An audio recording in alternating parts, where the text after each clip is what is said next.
on va finir sur une bonne note. Une bonne note parce qu'il y a du positif dans tout ça. Faut pas croire ce que disent les jeunes.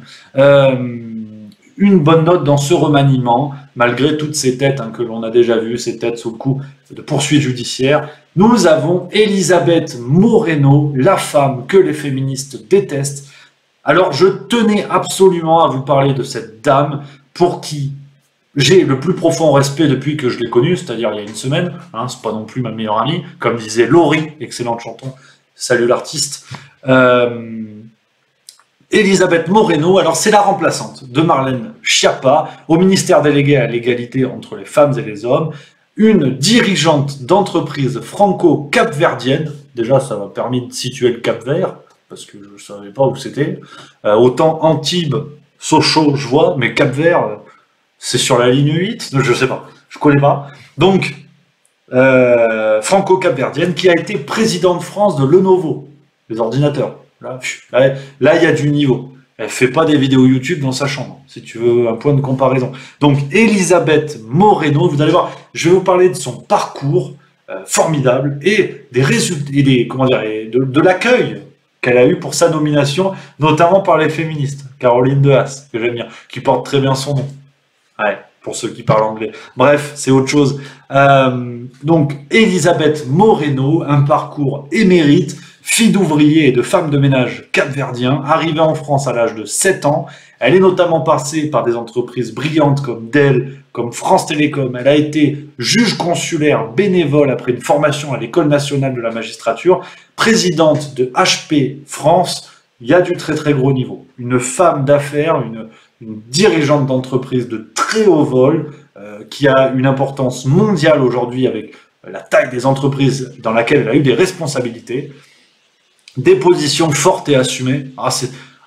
On peut dire qu'elle a des ovaires. Voilà. Pour pas faire de mauvais jeu de mots, elle a des couilles. On va pas genrer les expressions. Elle a des ovaires, elle a des glandes mammaires, elle a tout ce qu'on veut. Mais en tout cas, des positions fortes et assumées. Une femme de poigne qui notamment, cette femme avait osé, alors qu'elle était chef d'entreprise, déclarer qu'il n'était pas nécessaire d'installer une gêne devant la machine à café en traquant les supposées blagues sexistes et que l'égalité homme-femme ne passait pas forcément par là.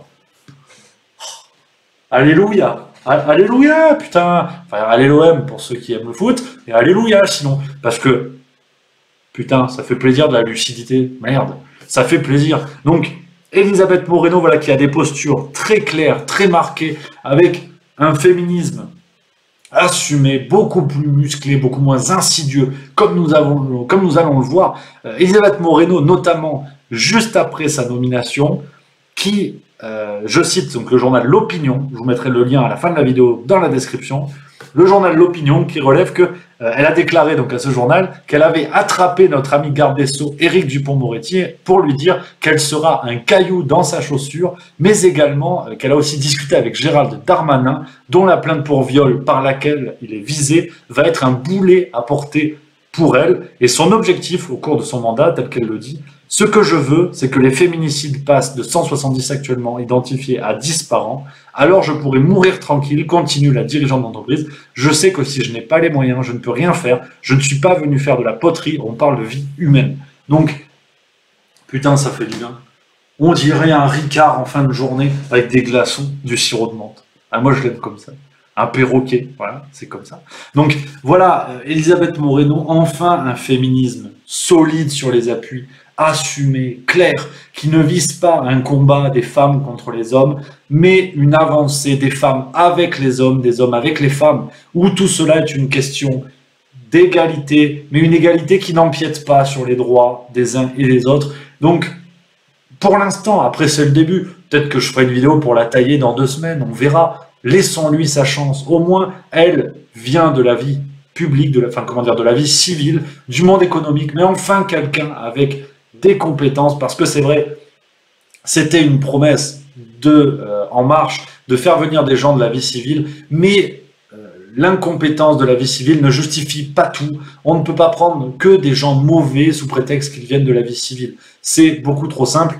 Donc, Elisabeth Moreno, alors je vois d'où vient le vent qui met un commentaire, je suis d'accord, une femme de réseau surtout, bien évidemment, mais après tout, pourquoi pas? Si les compétences sont là, nous verrons dans les actes, comme dit Lazare, je suis absolument d'accord, mais je voulais saluer, en tout cas, cette femme, l'entrée de cette femme au gouvernement, d'autant plus, et ça c'est de la gourmandise, que les associations féministes lui sont tombées dessus, mais à bras raccourcis. Voilà.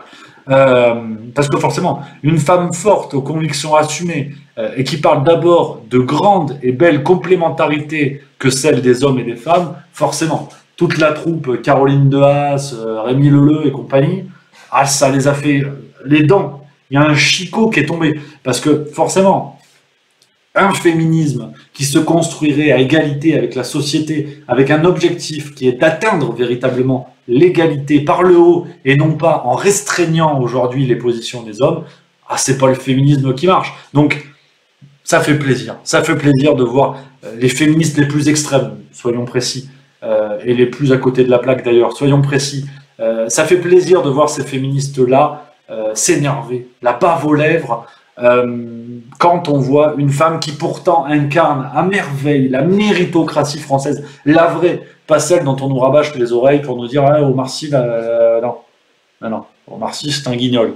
Là voilà, Elisabeth Moreno, quelqu'un qui incarne le mérite, qui le prouve jour après jour. Donc je tenais à souligner la présence de cette femme au gouvernement. Je ne sais pas ce que vous en pensez, le temps nous le dira, mais en tout cas, un plaisir, un plaisir. Donc voilà.